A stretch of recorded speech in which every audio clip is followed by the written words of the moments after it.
Selamat sahabat bagi kita semuanya. Sahabat ini saya akan membawakan berita mission yang berjudul Sungguh Sangat Sulit, yang menceritakan tentang Niang Muang 21 tahun. Hari pertama sekolah sangatlah berat bagi Niang. Sangat sulit. Gadis berusia 9 tahun itu baru saja tiba di Amerika Serikat sebulan sebelumnya dari tanah airnya di Myanmar. Orang tuanya pengungsi Dia tidak tahu bahasa Inggris dan dia tidak punya teman, dan lebih buruknya lagi, tahun ajaran telah dimulai sejak lama dan hari pertama sekolahnya di bulan November telah dimulai. "Halo, siapa namamu?" seorang bertanya. "Tidak," katanya. "Oh," kata gadis itu bingung. Gadis itu bertanya lagi. "Dari mana kamu berasal?" Niang menggelengkan kepalanya lagi. "Tidak," katanya. Kemudian seorang anak laki-laki datang dan bertanya kepada Niang. "Hai, siapa namamu?" dia bertanya. "Tidak," kata Niang sambil menggelengkan kepalanya. Anak laki-laki itu tidak mengerti. "Dari mana kamu berasal?"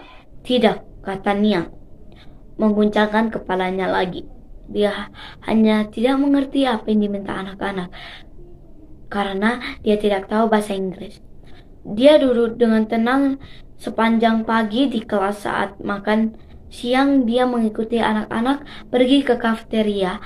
25 siswa duduk bersama di meja yang telah ditentukan. Guru mengawasi untuk memastikan mereka bersikap baik. Niang melihat makanan yang disajikan di kafeteria.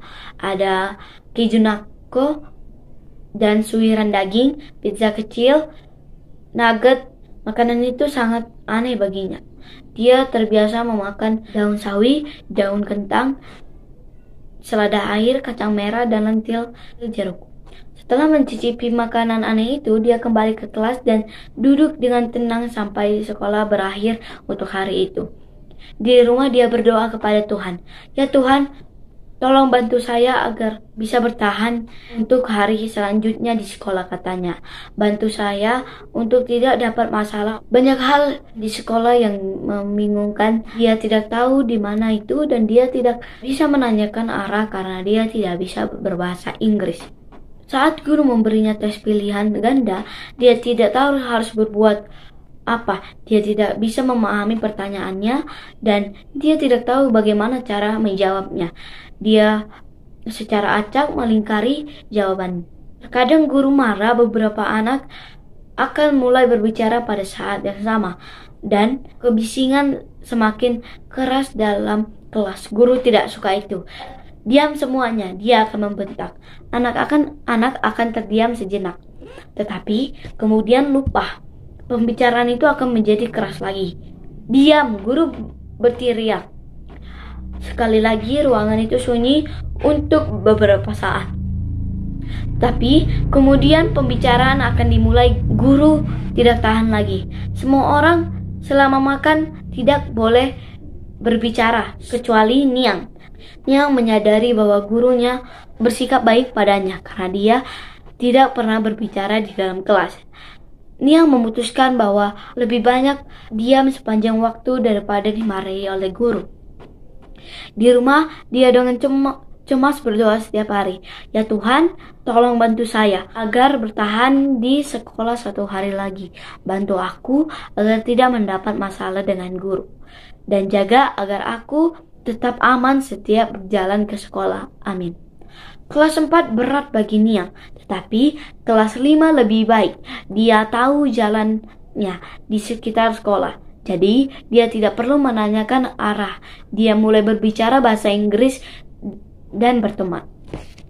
"Siapa namamu?" seorang gadis bertanya kepada Niang. "Namaku Niang," jawab Niang dengan senyum malu-malu. Dia mengerti pertanyaannya. "Oh, dari mana asalmu?" kata gadis itu bertanya lagi. "Saya dari Burma, yang juga disebut Myanmar." Gadis itu menganggukkan kepalanya. Dia telah mendengar tentang negara itu. Beberapa anak pengungsi belajar di sekolah mereka. Niang merasa senang. Dia mulai menyesuaikan diri Dia bahkan merasa lebih bahagia di kelas 7. Dia dapat pindah ke sekolah umum, ke sekolah Masehi Advent hari ke-7 berkat uang dari persembahan sahabat ke-13 untuk membantu para pengungsi di Amerika Serikat dan Kanada. Dia senang belajar dengan guru yang baik yang tidak pernah membentak-bentak. Dia berterima kasih kepada Tuhan dalam doanya. Ya Tuhan, terima kasih banyak karena telah membantu saya mempelajari bahasa baru ini dan merawat saya serta membantu kami mengatasi kesulitan sedikit demi sedikit. Bagian dari persembahan sahabat ke-13 triwulan ini akan membantu lebih banyak anak-anak pengungsian seperti Niang belajar di sekolah Advent. Terima kasih telah merencanakan persembahan yang murah hati, kata Niang. Sekian berita misian kita pada sahabat hari ini. Tuhan Yesus memberkati kita.